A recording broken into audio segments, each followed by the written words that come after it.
So, one question, everybody. What is the full form of NLP? Neuro-Linguistic Programming. And what does L stand for? Linguistics. So, let's go into the linguistics part a little bit now. And starting off with, so what are we going to do in linguistics? We will look at various language patterns, we will look at various linguistic presuppositions, then we will look at linguistic reframing, metaphors, feedbacks, things like that. So, we are going to start off with something called as linguistic presuppositions. Now, what is that? You must have, we've already gone through NLP presuppositions, and you remember what are NLP presuppositions. These are various assumptions that you should have in your life so that you can make your life sorted. Okay. Well, then what are linguistic presuppositions? Well, you remember when I told you about the GROW model, the coaching model, goal, reality, options, and what next? So, when you are coaching somebody, when you are coaching a client, you remember the first two sessions are no coach sessions. Now, these sessions are where the client talks, client tells you about the overall current reality, and what you are doing, you are sitting over there and you are taking your notes based on what the client is telling you. And at the same time, you are also making notes of generalizations, deletions, distortions in the client's speech. You are also making note of various assumptions which the client is making when the client is telling the problem, right? Now, these assumptions can be categorized into 9 categories, and these categories I am going to tell you now, and these are linguistic presuppositions.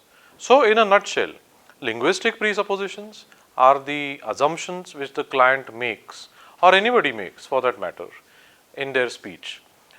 Something that they think is absolutely true, and then you start thinking that whether is this really true.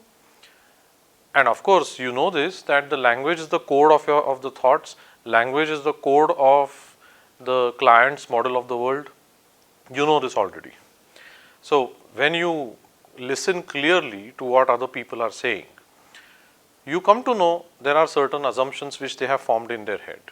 There are certain assumptions which may be limiting beliefs.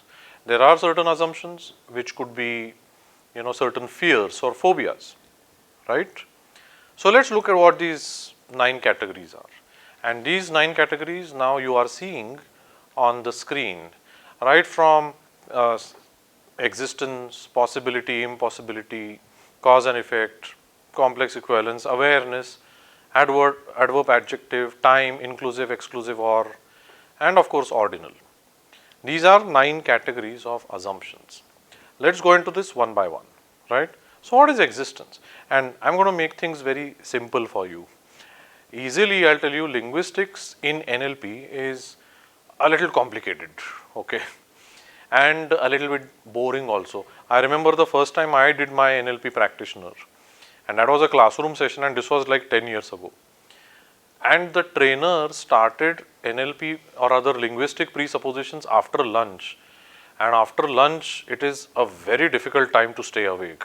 And with these linguistic presuppositions, all of us were off to sleep, and that is why we did not understand much. Okay, confession. But what I am going to do is I am going to make things interesting for you so that you understand what these presuppositions are. Starting off with the existence. Now, you are seeing on your screen what is existence.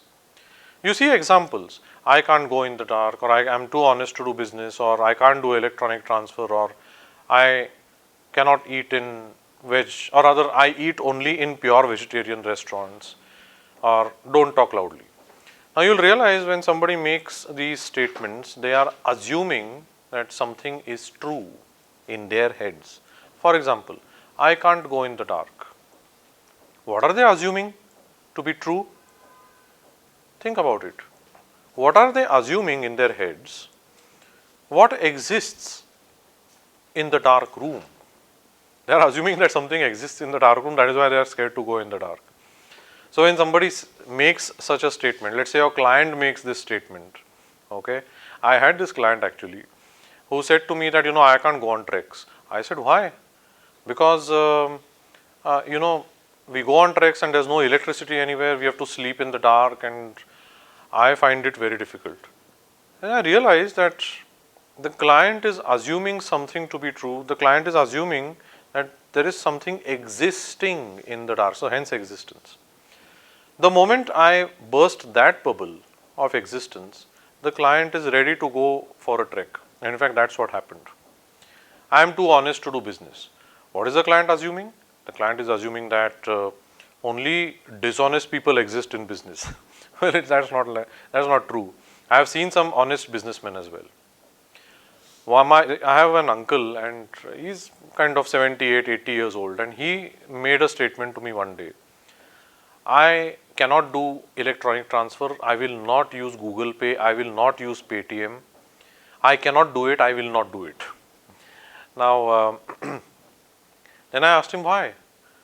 And he said to me, a lot of theft, my money can get stolen and things like that. So what he was assuming in his head, that there are these thieves existing here and there. So when he's transferring money, they might just take away that money and run away. I had to burst his bubble, and nowadays he pays all his bills with Google Pay and Paytm. I eat in pure veg restaurants only. I have a pure vegetarian friend who makes this statement. I asked him, why do you have this compulsion?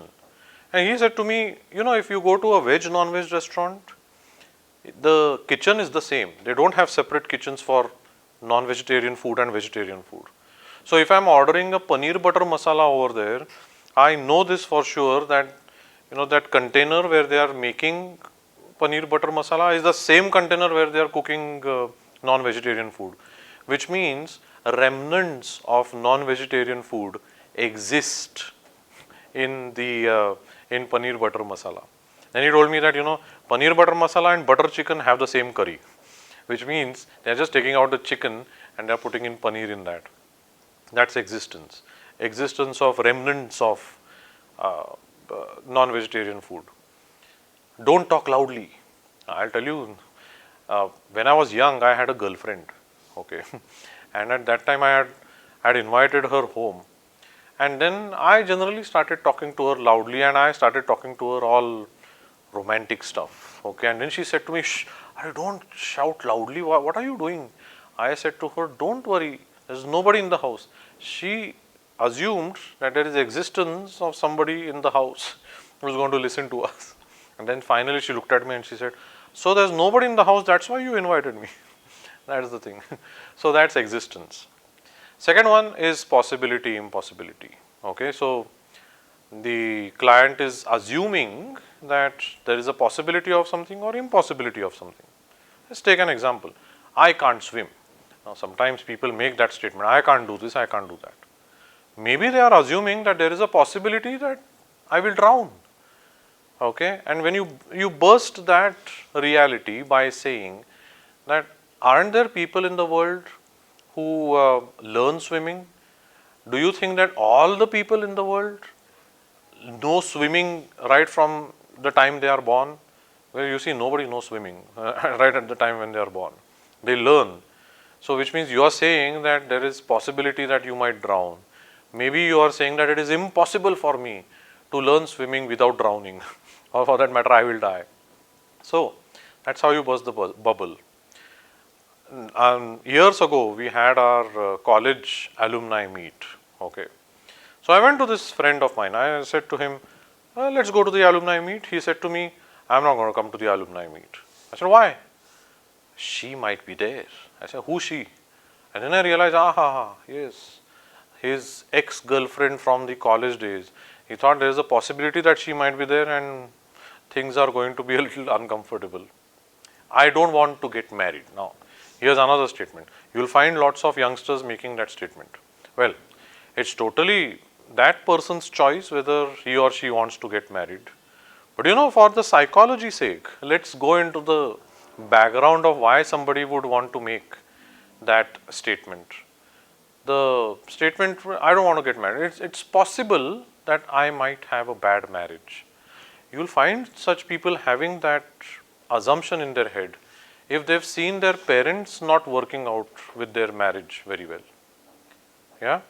So if they've seen their parents divorced, then they have that assumption in their head that it is possible that even I will not have a good marriage. Yes.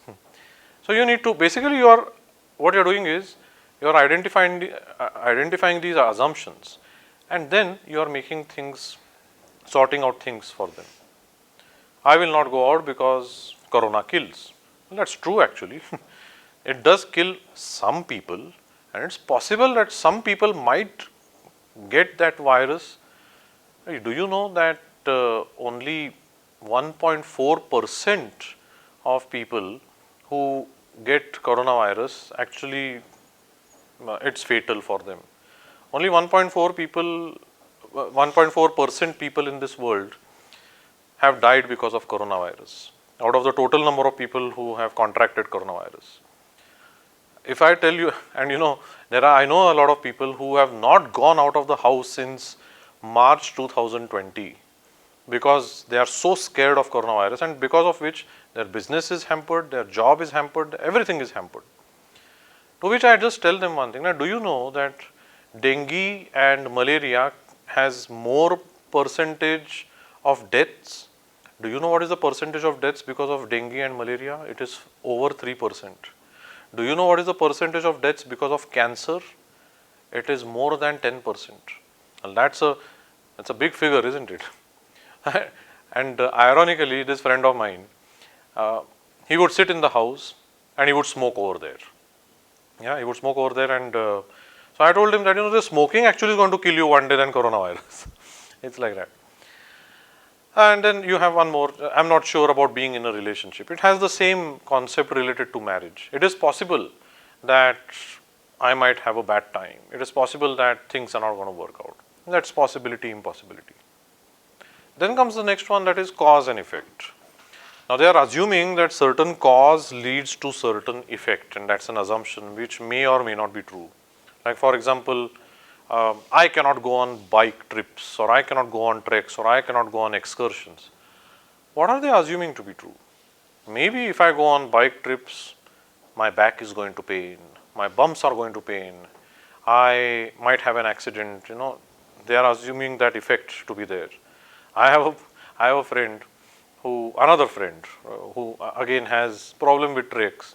He made a statement one day that if I go on a trek, my dead body will come back from there. I said, why? He said to me, do you know how much they walk and that much they have to climb? And this person, by the way, is a very fit person. Okay. I asked him, do you play tennis in the morning, right? So he said, yes. How much time do you play tennis? He said, roughly 2 hours. And you play singles? Yes, I play singles. So do you know how much you are running in those 2 hours? He said, no idea. I said, you are running close to 7 to 8 kilometers in those 2 hours. Yes. And then I asked him, do you know how much they walk on a given day when you are on a trek? So he said, no. I said, they walk only 4 to 5 kilometers in a day, and that too they are taking breaks. And then finally when they don't walk the entire time, so they take breaks, they take rest, and finally towards the late afternoon they'll stop, they'll build the tents and they'll relax. Then he's like, oh, acha. So the effect that I was assuming that I won't be able to come back alive are actually not true. I will totally be able to do this. That's an example, okay, of cause and effect. My mother said to me one day that carry warm clothes while traveling, and I was actually traveling to Goa, and those of you who've been to Goa, you'll know that in Goa you will never have a cold season or winter season. I mean, there is winter season, but you'll never feel cold over there. It's quite pleasant. My mother always used to think like this. Her cause and effect assumption in her head was that if I don't carry warm clothes, then I'm surely going to get cold. I'm surely going to fall ill over there. It's like that. One must exercise. Now, when somebody says that, what are they saying? They are saying that, if you don't exercise, then you're going to have diabetes. If you don't exercise, you're going to be fat. And well, you see, such assumptions are actually correct. These are actually healthy assumptions. Not there are some assumptions which could limit you, but this is not that example which limits you. Of course, one must exercise. And then you have something like don't talk too much in a meeting, because if you talk too much in a meeting, then these people are not going to like it, and if they don't like it, then things are going to go the bad way. That's what they are assuming. Things should be perfect. So my wife says this all the time. And things should be perfect. Everything should be kept at the right place. Okay. I said, why? She said, because if things are not at the right place, then you won't find them. I said to her that if you keep all my things at the right places, then I am not going to find them. That is the issue. So that's cause and effect. Now, here's another concept of something called as complex equivalence, which is quite similar to cause and effect. Okay, very similar. It's just that the cause and effect, they are related to each other. In complex equivalence, they are not related to each other. Okay, there is a little bit of distortion over there.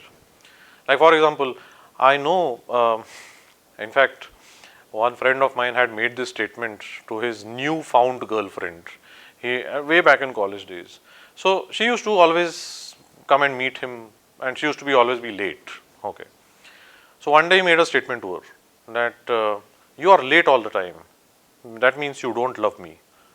I said to him one day that definition of love and definition of punctuality does not match. So what you are saying is that your measure of love is only based on punctuality.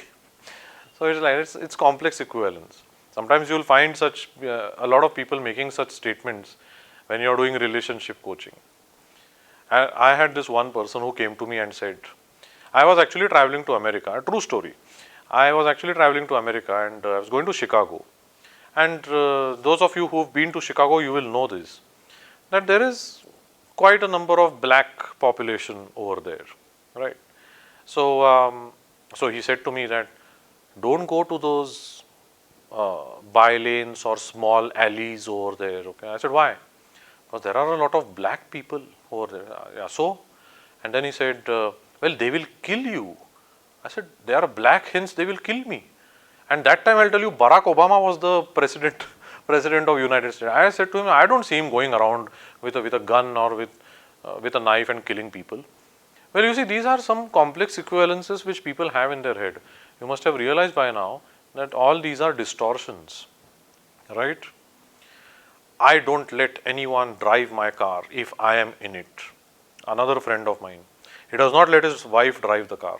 Yeah, and because he says that if I let my wife drive the car, then I am going to die of heart attack.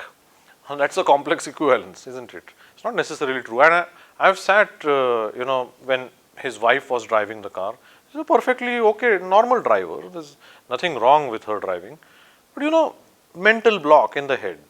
Woman means she won't be able to drive. And that's what my friend has, that little bit of block. I had to work a lot on him so that finally he could sit with her. Okay. One such example I'll tell you. My master trainer, okay, years ago, he said to me that don't be over friendly with your participants or with your clients or with anybody that you are training. I said, why? He said, they could easily fall in love with you. I said, why? I mean, look at my face. Do you see my face to be falling in love worthy? I mean, that was just a little bit of a fun conversation that we had. He said to me that generally participants tend to find God in their trainers or in their coaches. I said, please, I am no God, and I think I carry myself in such a way so that people may like me, but I don't think they are going to fall in love with me. So that was a complex equivalence statement. And then there's so many people who are rigid out there, aren't they? They'll say, I don't like changes. I just want to be the way I am. Well, one should suit himself or herself, that's true. At the same time, if you are being too rigid, then you are not going to be behaviorally flexible, which means you are going to miss out on a lot of things. Yeah, complex equivalence. Now, next one, awareness. Here I have a very interesting story. So my son, okay, he was in first standard and he had a problem of finishing his classwork. Yeah, and every day the teacher would come ask me to. So when I would go and pick him up, the teacher would say that, please, Mr. Chitale, please come and meet me. Your son is not completing the classwork. We need to do something about it. So I used to tell my son, encourage him and things like that. Finally, one day when we went back home and my wife got to know that this is the problem. So she made a statement to my son that if you don't complete your classwork from tomorrow, I am going to send you to the hostel. My first standard son looked at her like this and he said, okay, mama. And then I thought maybe he got the message. So I thought from next day he will complete his classwork. And then next day when I went to pick him up, what I did was I asked him again, did you complete your classwork? He said, no. I said, why? Didn't you hear what mama said yesterday? And he said, yes, I heard, but dad, I really want to know one thing. What is a hostel? The child was not aware of what the hostel was, and my wife had that assumption in the head that my child is aware of what the hostel is. Awareness. So what I did was I got him home, made him do the classwork, made him do the homework, and then I made him watch a movie called Tare Zameen Par. Those of you who have not seen this movie, see this movie. It depicts how a hostel is. He watched the movie and then he looked at me and he's saying, so dad, is this how a hostel is? I said, yes. And from that day, next day, he started completing his classwork. Very interesting situation that was. Then you have a lot of people saying, I don't trust you. I don't trust you means, well, because I know something about you, I'm aware of something about you that you've been doing and hence I cannot trust you. Awareness. Okay. You don't have it in you because I'm aware that what are your competencies and what are not your competencies. These are some examples of awareness. And then you have time linguistic presupposition. So many people say this, that I don't have time for exercising. I don't have time to go on a vacation. I don't have time to get married. What are they assuming in their head?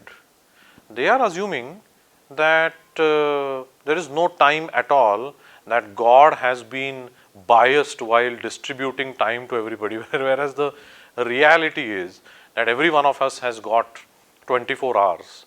It's all what we think is important, we do in those 24 hours, right? So we need to burst that bubble by asking them, how much time do you have in a day? They say 24 hours. Even I have 24 hours. I can exercise, why can't you exercise? Now, it's all about priorities, it's all about importance. That's where you burst their time assumption. And here's another thing about time. You ask your spouse, especially wife, let's say you ask her that when she's getting ready, ask her, how much time are you going to take? She's going to say 5 minutes. Now tell me, how many women are there who are actually going to get ready in 5 minutes and come out? And they are assuming 5 minutes means half an hour. Okay. I have the men version also. Let's say the wife calls the husband and the husband is sitting in a bar. Okay. And then she asks him, by what time are you coming home? The husband says, half an hour, I'll be home. Now tell me, how many men are there who are actually going to come home in half an hour? Okay, from the bar. And so that's the time concept that they have in their head. Yes. And then another presupposition is inclusive, exclusive, or. Have you ever booked your flight ticket on any of these travel apps, the travel websites? So let's say you book a ticket from, let's say, Pune to Delhi. Okay. And they show you a list of flights for a given date. Right? And then they show you the overall figure over there. But one thing, they are very smart at this. The figure, that amount that they show you over there is exclusive of taxes. And what you are assuming is that it's inclusive of taxes. By the time you reach the last page where you are supposed to check out and you are supposed to pay, Suddenly that 5,400 rupees has suddenly turned into 7,200 rupees. That's inclusive, exclusive, or. Even in restaurants when you go, when you're looking at the menu card, there are these prices that are over there. What they don't mention is that whether they are inclusive or exclusive of taxes.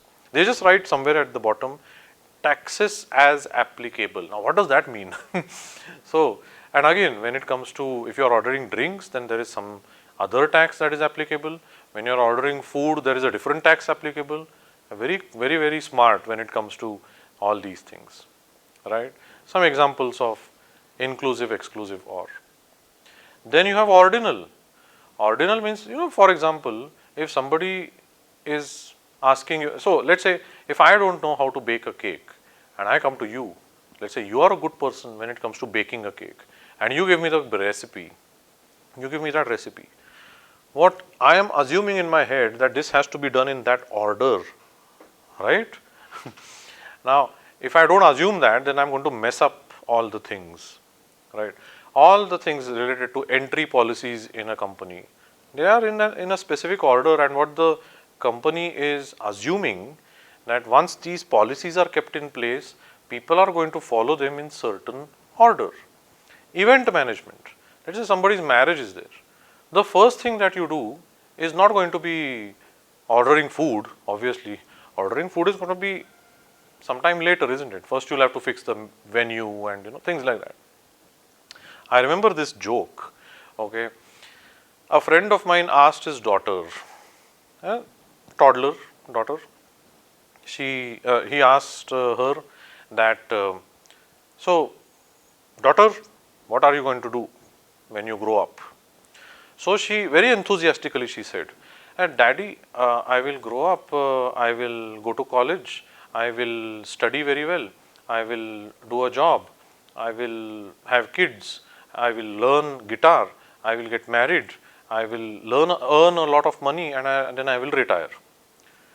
My friend was listening to her, and then he said to her, all this is very good, my child, just follow a correct order, because she had mentioned having kids before getting married. Ordinal, right? And then the last one is adjective adverb. I have come across so many people. I do a lot of career counseling as well, and some of the people who come to me, they say to me, I don't want to work in the retail sector, I don't want to work in life insurance sector, or something like that. I said, why? Because they are assuming in their head that retail sector is enduring. Enduring is an adjective or an adverb. I have to move too quickly in retail sector. LIC or life insurance. Life insurance sector is too challenging. It is too heavy. Now all these are adjectives and adverbs. You realize that the clients have actually associated certain career in their head with certain adjective which may not necessarily be true. That's where you need to burst their bubbles. And how do you burst their bubbles? By just asking a lot of questions. I said, how did you come to this? How specifically did you come to this conclusion that this is how it is? So many times people have so many opinions about doing engineering and doing MBAs and going for medical sciences and things like that. Some of them actually have the potential of becoming engineers, but they don't go there because sometimes they think that I won't get a job. This is already a saturated market, I won't get a job at all. It's not necessarily true, because if you are a good engineer, you will get a job. It's like that. So all these are, I just gave you some examples here and there so that you can understand what are these linguistic presuppositions. Remember where you are going to use them. You may not remember what is possibility, impossibility, what is existence, what is cause and effect, what is complex equivalence, what is ordinal. You may not remember all that. Just make sure that when you are listening to anybody, what assumptions are they making in their speech, right? And then you will be able to help them gain new insights. This was about linguistic presuppositions.